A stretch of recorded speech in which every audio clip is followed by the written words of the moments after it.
Hi, welcome back. Today I wanted to show you around our covered porch, and we brought a bunch of plants out for the summer and then also set some up for the birds and stuff. So I kind of just wanted to show you around. We spent a lot of time here. The dogs like hanging out here too. Even in winter, actually, when it was like pretty much bare, we had a few like kind of winter pots hanging, and we generally have a hummingbird feeder up.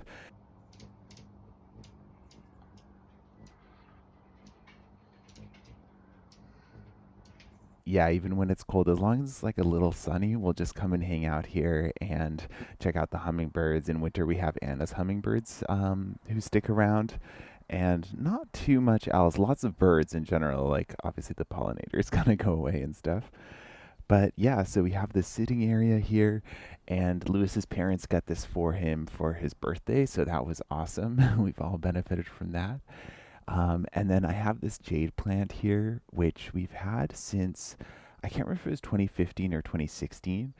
And originally we got it in like a 4-inch pot. I can show some pictures of it through the years because it's grown quite a bit. It was just like a tiny little, like, I think grocery store one. And then I've kind of been trying to bonsai it like a little bit. I'm trying to give it kind of like a bell shape. Um, so like smooth, rounded, but also like a little bit conical. So we'll see how that goes. I think I had it somewhere that had like a little too much light, or it wasn't like completely used to it because it kind of stopped growing, but all its cuttings have grown really well. Like where I gave it a haircut and I planted all the cuttings, I can show you some of those as well. So I thought I'd bring it under here. It's like a little bit more sheltered and it gets a lot of bright light, but less direct light than what it was getting before. And then to my right here, I have this Hoya. It is a Hoya carnosa. I think this is Crimson Princess, and it gets kind of like a pink color to some of the new leaves, or like the variegation when it comes out, it'll come out like a little bit pink and then it'll slowly fade to white. And this one I had in a hang basket for a few years and it was trailing nicely. And then I kind of discovered that it seemingly wanted to climb, like it was kind of starting to climb its macrame hanger. So I ended up transpotting it here and then giving it like a big pole to climb. So it hasn't climbed too much, but generally once you repot them, it seems like it takes them a while to kind of get used to their new home before they start to do anything too exciting. Um, However, what is exciting is we have this other Hoya carnosa here.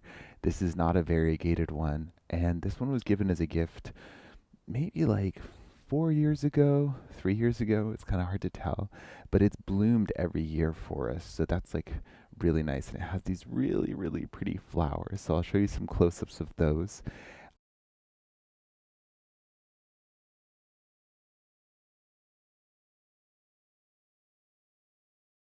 And something that's really important to remember with these is where the flowers come from.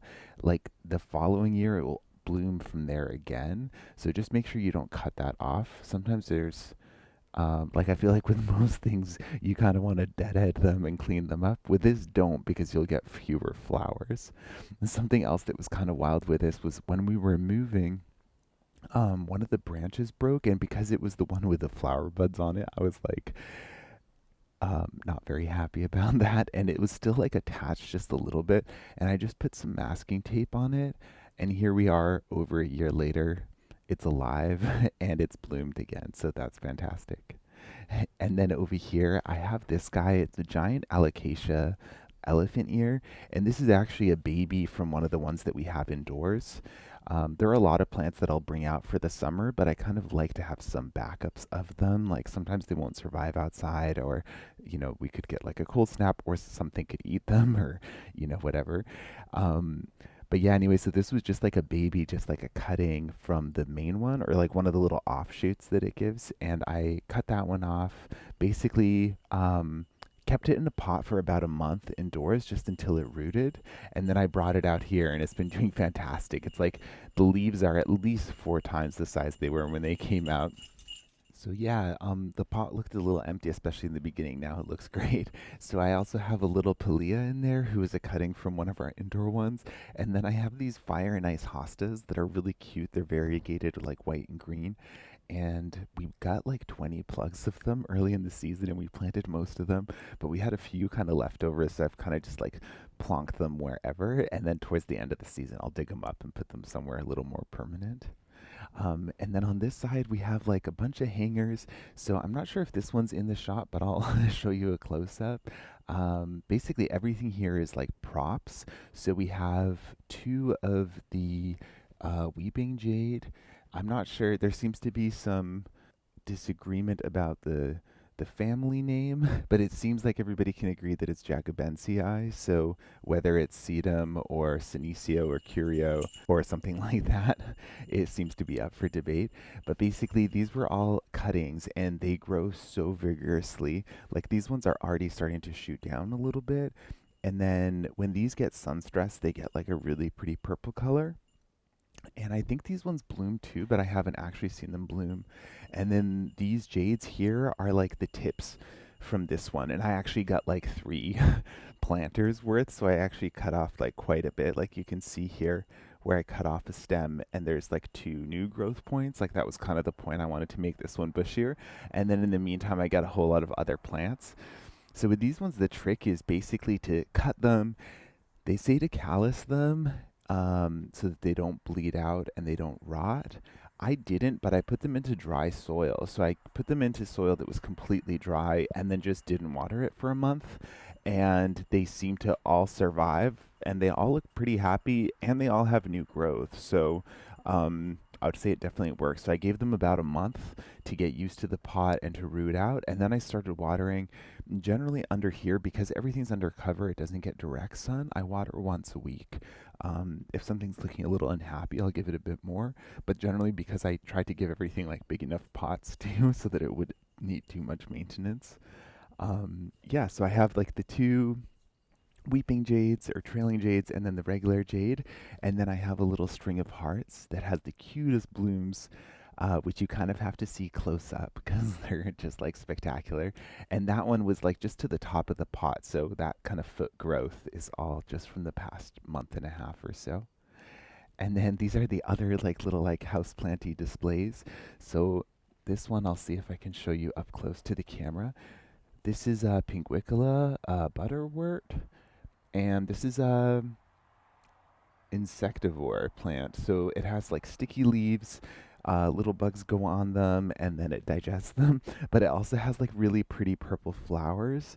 They're almost like a little bit like a violet flower, and also if you've seen like prayer plants bloom, they kind of have a similar flower too. So I'm not sure if they're actually related. But that one was like indoors all winter, and it was actually from a friend. He had like a huge collection of them and just gave me a few little cuttings, but they've grown super well. Um, and then this is a little bit of a rehab plant.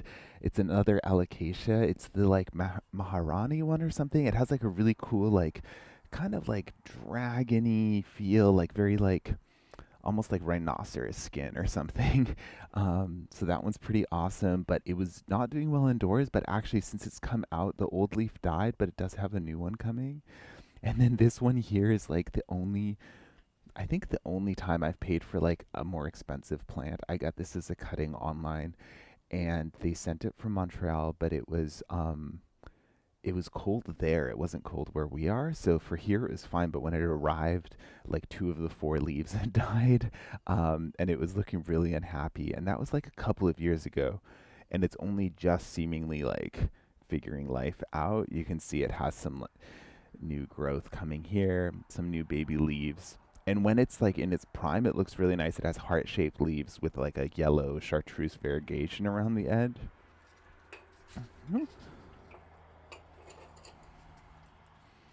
And then this guy here is a staghorn fern. And I actually had, it was in one of these pots. It was super full. And I wanted to repot it, and I had it in like 3 years. So I had to break the pot, and the roots were so matted. It was wild. You can really see how these guys like can self-adhere to trees and stuff because they are like epiphytes. Anyway, so when I broke it, I split it into three. So this is the biggest of the babies, and it went back into basically the same pot. And then the other two I kept indoors. Eventually, I'd like to mount them, but for now, they're just like in grow pots. And then this is the, I want to say it's like moon glow or something like that. It has like a really pale color when it's in the sun. If it's grown indoors, it tends to look a little bit more like other snake plants. So this is a Dracaena or Sansevieria. And yeah, also putting on a lot of new growth. You can almost see what's grown this year versus what was already here. So like some of these are like the older growth, and you can see they're almost a little yellower, and then these are almost a little more like ice mint or something. Anyway, so this is a cool spot. We call it dining al fresco when we have lunch out here. It's a great lunch spot because it tends not to have direct sun yet. And then down here, I'll have to show you a close up because I don't think this is in this shot. But some good friends made me this like driftwood art for my birthday, and it has a little Rufus hummingbird on, which they know how much I love. And especially for like half the year when they're not around, it's really nice to have this one around. And then, yeah, a little dog bowl for the dogs. And then this is one of the indoor pot arrangements that I had done. So this has a few different things in it. It has this syngonium that has like really pretty pink leaves, and some of them are like pink and green, some of them are more green, paler, brighter, whatever. But you can tell it's really happy because it's putting out all these shoots. So we'll see. I think I might prop some of these. Um, and others maybe I'll just like wrap around the pot a little bit more. And then there's a ficus. I'm not sure if it's like Taniki. It's one of the ones that look a little almost like camo print, and then it comes out like with pink margins that then fade to white. And this one I had had it inside all winter, and it was just like a one stem like little tree. We actually bought it on sale, like from a sale rack, because it didn't look super healthy, but we thought we could rehab it, and it did okay inside. It kind of had aphids, which were a little bit annoying to deal with, but I found that spraying them with alcohol, I think, kind of dehydrates them to death. So it's like, yeah, it kind of deals with them. But out here, I figured that it would have predators. Like we do have a lot of ladybugs and wasps and stuff that eat aphids. So I figured it would actually maybe be healthier. So I ended up decapitating it, and now it has basically it's growing like three new trunks. So it should be like a nice little like bush by the time we take it back inside for winter. And then there's also a little pothos cutting in there just because I had it. And then the corner spot is where we have the hummingbird feeder in winter, and we're generally pretty diligent about keeping it going. We just like love seeing the hummingbirds, and especially when everything else is so like kind of gray and like drab, just seeing like that pop of like jewel colors flashing around is like just, what you need.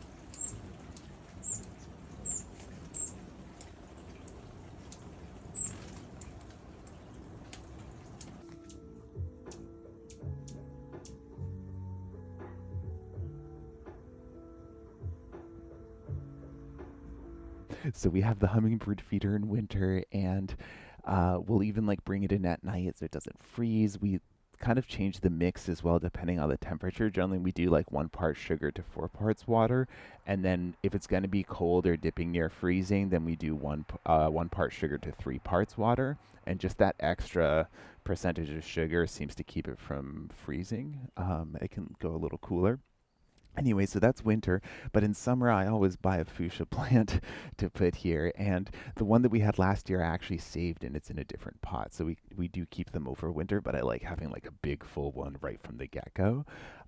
So that's what this guy is here. So the hummingbirds love it, and I definitely have footage that I can attach. And then this one here, his name's Daddy Delightful, and he was a gift, a birthday present, I think in like 2018 or something. And he's been through a lot. There have been a lot of different versions of him, but I think he's like established enough that he has like quite a few babies, and I've actually taken babies like out as well. That's why he was called Daddy as well. But yeah, this was just a mix. These Tradescantias here all started from like one 4-inch plant that wasn't even this one. These are all cuttings, but these root so easily that you literally just take a piece with like a couple little segments like that. You can take off the lower leaves, and then as long as you can poke this into the soil, like this already has like little wannabe roots on the edge. So as long as you can just like pop that in soil, it will root. And these ones don't really survive in our area for winter, so there's not like an issue with them taking over, but they can grow a lot in a season. So if you were doing this like in June when the ground's kind of warm already, they can just like become like a nice ground cover by the end of the season. Yeah, and then in here we also have some more snake plants. These were a division from one of the indoor ones that had gotten a little too big for its pot, but I thought it had like a nice height element. And then on this side it's the Scindapsus pictus, which again, just like it can handle lower light, but I find it does like being in bright light as well. These vines are getting a little long, so I'll either cut them to help it bush out, and if I do, I can prop these, or sometimes I just like wrap them around the base, and that can look kind of cute too. And then on this side here is another fuchsia. One was also a sale one. I know that that's kind of a theme, but we're both suckers. Like if we go to a store and there's like a $3 something that we like, even if it's like really close to death, we generally get it. And most of the time it survives. So that was the case for this one. I think it had just been severely overwatered for a long time. So it hardly had any flowers on it. So we planted it with this guacamole hosta, which, you know, at the end of the season we'll take out and put it somewhere else. There's a little bit of this lemon lime philodendron that were some cuttings that I had inside. And then the fuchsia itself, which has just like grown and become amazing. Something I've learned this year is that although they like a lot of water, like they don't like to dry out completely, they don't want constant water. So this one, which gets watered once a week, and it's with the hosta that can be a little bit thirsty, I think that seems like a good balance for it. Um, and one thing that's really nice, this is our bedroom window here. So in the morning, as soon as the sun starts to come up, you always hear bumblebees on this one, and it's just like a really nice sound to wake up to from inside the house. So I think that's everything for today. So thanks for joining me on this little tour. I'm going to sit and finish my coffee before the dogs come back from playing with the ball with Lewis, and I'll catch you guys next time.